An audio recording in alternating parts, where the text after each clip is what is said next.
जब आप जल शंकर को चढ़ाने तो रोज ही जाते हैं। जब एकादशी का दिन रहे और शंकर जी के मंदिर में आप जल समर्पित करें तो 3 बार मुख से स्वधा स्वधा स्वधा या स्वधा स्तोत्र का पाठ, जिसमें 12 श्लोक 2-4 हैं। पैसा तो आ रहा है और घर में टिक नहीं रहा। डॉक्टर में, पुलिस में, एक्सीडेंट आदि में, कहीं गलत जगह पर व्यसन में अगर पैसा जा रहा है, जुए में, मांसाहार, मदिरा पान, या कहीं आया पैसा आने में कमी नहीं, आ रहा है पर टिक नहीं रहा, रुक नहीं रहा। कोई मांगने आ गया, दे दिया, फिर वहां से अपने पास नहीं आ रहा, अपन कह रहे हैं भैया हमारा पैसा लौटा दो, नहीं आ रहा। तो महाराज शिव महापुराण की कथा कहती है एकादशी के दिन गंगा के जल में मात्र 7 बेलपत्री डालकर जो नंदीश्वर भगवान अर्थात जो शंकर जी के शिवलिंग के सामने नंदी होता है, उस नंदी के चरण पर गंगा का जल चढ़ाकर बेलपत्री शिव पर समर्पित कर देता है, उसके घर में रुपया रुकना चालू हो जाता है। फिर वो गलत जगह पर नहीं जाता, गलत स्थान पर वो धन जाएगा ही नहीं। तूने मांग, तुझे क्या चाहिए? एकादशी ने भगवान विष्णु से कहा, नाथ प्रभु वर दे दो, मृत्यु लोक में जो मनुष्य मेरा व्रत करेगा, चाहे जलचर, थलचर, वायुचर या सांसारिक मनुष्य, मेरा अगर एकादशी का व्रत करेगा प्रभु, उसके यहां धन धान्य वैभव सुख संपदा बढ़ेगी और उस जीवात्मा को नरक नहीं भोगना पड़ेगा, सीधे वैकुंठ का उसको वास मिलेगा। जब जीव आत्मा को लेकर चला जाएगा, यम के दूत जब बंदी बनाकर ले जा रहे होंगे उस जीवात्मा को, जिसके प्राण छूटे होंगे, यम के दूत जब बंदी बनाकर ले जा रहे होंगे, तब मुझे वर दो कि मैं इसका हाथ पकड़कर बेतन्नी से पार उतार कर सारे नरकों से निकालती हुई आपके धाम में लेकर आऊं। भगवान ने वर दे दिया, तथास्तु। हे एकादशी सुनो, मृत्यु लोक का मनुष्य अन्न का त्याग कर कर, क्योंकि अन्न में एकादशी के दिन पाप पुरुष रहता, अन्न का त्याग कर कर एकादशी के दिन जो मनुष्य तुम्हारा व्रत धारण करेगा, उस व्रत को करेगा और उस व्रत को धारण करेगा, उसकी मनोकामना पूर्ण होकर वो मेरे ही धाम को जाएगा। ये तो हुआ एकादशी के जन्म की कथा। एकादशी के दिन गंगा के जल में मात्र 7 बेलपत्री डालकर जो नंदीश्वर भगवान अर्थात जो शंकर जी के शिवलिंग के सामने नंदी होता है, उस नंदी के चरण पर गंगा का जल चढ़ाकर बेलपत्र शिव पर समर्पित कर देता है, उसके घर में रुपया रुकना चालू हो जाता है। फिर वो गलत जगह पर नहीं जाता, गलत स्थान पर वो धन जाएगा ही नहीं। बेटा अगर व्यसन में पड़ा हुआ है, मदिरा पान में पड़ा हुआ है, मांसाहार में, जुए आदि में जा रहा है, तुम्हें लग रहा है कि मेरा बेटा गलत मार्ग पर जा रहा है, ये मित्र दोस्ती गलत हो रही है, वो सही जगह पर आ जाए। करना है एकादशी।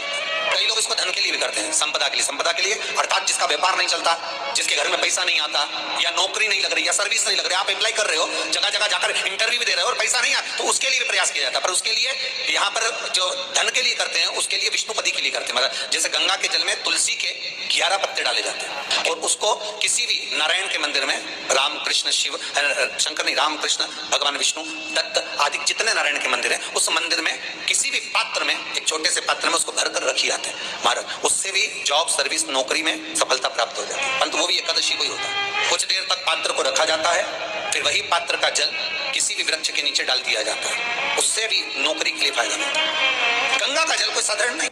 दशमी, एकादशी और द्वादशी, इन 3 तिथियों पर एक रोटी में थोड़ा सा मीठा रखकर सोमक पितृ का नाम लेकर यदि गाय को खिला दिया जाता है, तो अगर कोई पूर्वज प्रेत योनि में भी पड़ा हुआ होता है, भटक रहा होता है, जिसको पिंड नहीं मिला, जो अचानक मर गया होता है, अधोगति में चले गया होता है, उस जीव की मुक्ति दशमी, एकादशी और द्वादशी, 3 दिन सोमक पितृ का नाम लेकर रोटी में, पूड़ी में मीठा रखकर अगर गाय को खिला दिया जाता है, ये 3 दिन तक, तो वो पितृ कभी भटकते नहीं है, उनको मुक्ति प्राप्त हो जाती है, मोक्ष में।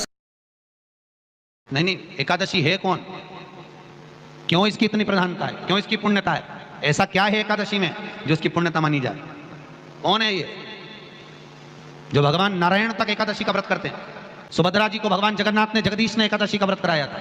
बद्रीनारायण भगवान को माता लक्ष्मी ने एकादशी का व्रत कराया था। क्यों? चंद्रायण एकादशी व्रत की माता। एकादशी है कौन? तो कहा जिसको व्रत करने पर भगवान नारायण भी जिसका व्रत करते हो, भगवान माता लक्ष्मी जिसका व्रत करती हो, वो एकादशी है कौन? तो शास्त्र वर्णन करता है महाराज, स्कंद पुराण का सुंदर चातुर्मास्य खंड के अंतर्गत वर्णन आया है महाराज। एक बार भगवान विष्णु आनंद में विराजमान थे, पद्मावती और माता लक्ष्मी दोनों उनके पास में विराजी हुई थी। भगवान लक्ष्मी और पद्मावती दोनों बैठी हैं, एक सिर के पास, एक चरण के पास। कुछ समय बाद वहीं पर ब्रह्मदेव का आगमन हुआ और ब्रह्मा जी आगमन पाकर भगवान नारायण पद्मावती से लगकर उठे और उठकर लक्ष्मी की ओर झुके। झुकने पर इन तीनों के समागम से भगवान नारायण के हृदय चित्त से एक कन्या प्रकट हो गई। उस कन्या का नाम एका था। क्या नाम था? एका। अब 10 उसके गुण इतने प्रबल थे, वो 10 गुण उसके बड़े प्रबल थे कि वो एका जिसको निहारती थी उसको संपदावान बना देती थी, जिसको देख लेती थी उसके जीवन में वो आनंद की अनुभूतियां करा देती थी। एका जिस मार्ग से जाती थी उस मार्ग के द्वार खोल देती थी। एका का पुण्य इतना पुण्य प्रखर। पद्मावती और लक्ष्मी ने कहा महाराज ये बेटी आपके द्वारा निर्मित हुई है, इसका कन्यादान करना चाहिए। हमारे यहाँ हिंदू धर्म में रीति है जिस दिन कन्यादान करा जाता है उस दिन व्रत रखा जाता है। अब आजकल रखते कि नहीं रखते हो मालूम नहीं, और कन्यादान करते समय व्रत रखा जाता है। व्रत रखना, एका का कन्यादान करना है। भगवान बोले कन्यादान करें, किसको दें? एका किसको दी जाए? एका प्रदान किसको करी जाए? पुण्यता किसको दी जाए? भगवान नारायण ने उसी समय लक्ष्मी और पद्मा से पूछा, तुम एकादशी के दिन जब आप जल शंकर को चढ़ाने तो रोज ही जाते हैं, जब एकादशी का दिन रहे और शंकर जी के मंदिर में आप जल समर्पित करें तो 3 बार मुख से स्वधा स्वधा स्वधा या स्वधा स्तोत्र का पाठ, जिसमें 12 श्लोक। 2-4 हैं, पैसा तो आ रहा है पर घर में टिक नहीं रहा। डॉक्टर में, पुलिस में, एक्सीडेंट आदि में, कहीं गलत जगह पर व्यसन में अगर पैसा जा रहा है, जुए में, मांसाहार, मदिरा पान, या कहीं आया पैसा आने में कमी नहीं, आ रहा है पर टिक नहीं रहा, रुक नहीं रहा। कोई मांगने आ गया, दे दिया, फिर वहां से अपने पास नहीं आ रहा, अपन कह रहे हैं भैया हमारा पैसा लौटा दो, नहीं आ रहा।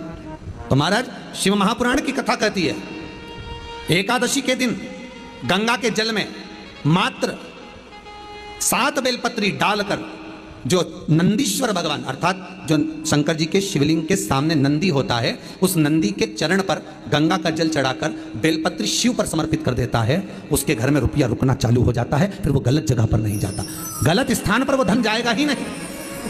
तूने मांग, तुझे क्या चाहिए? एकादशी ने भगवान विष्णु से कहा, नाथ प्रभु वर दे दो, मृत्यु लोक में जो मनुष्य मेरा व्रत करेगा, चाहे जलचर, थलचर, वायुचर या सांसारिक मनुष्य, मेरा अगर एकादशी का व्रत करेगा प्रभु, उसके यहां धन धान्य वैभव सुख संपदा बढ़ेगी और उस जीवात्मा को नरक नहीं भोगना पड़ेगा, सीधे वैकुंठ का उसको वास मिलेगा। जब जीव आत्मा को लेकर चला जाएगा, यम के दूत जब बंदी बनाकर ले जा रहे होंगे उस जीवात्मा को जिसके प्राण छूटे होंगे, यम के दूत जब बंदी बनाकर ले जा रहे होंगे, तब मुझे वर दो कि मैं इसका हाथ पकड़कर बेतन्नी से पार उतारकर सारे नरकों से निकालती हुई आपके धाम में लेकर आऊं। भगवान ने वर दे दिया, तथास्तु। हे एकादशी सुनो, मृत्यु लोक का मनुष्य अन्न का त्याग कर कर, क्योंकि अन्न में एकादशी के दिन पाप पुरुष रहता है, अन्न का त्याग कर कर एकादशी के दिन जो मनुष्य तुम्हारा व्रत धारण करेगा। अच्छा, हमको सिखा दिया है।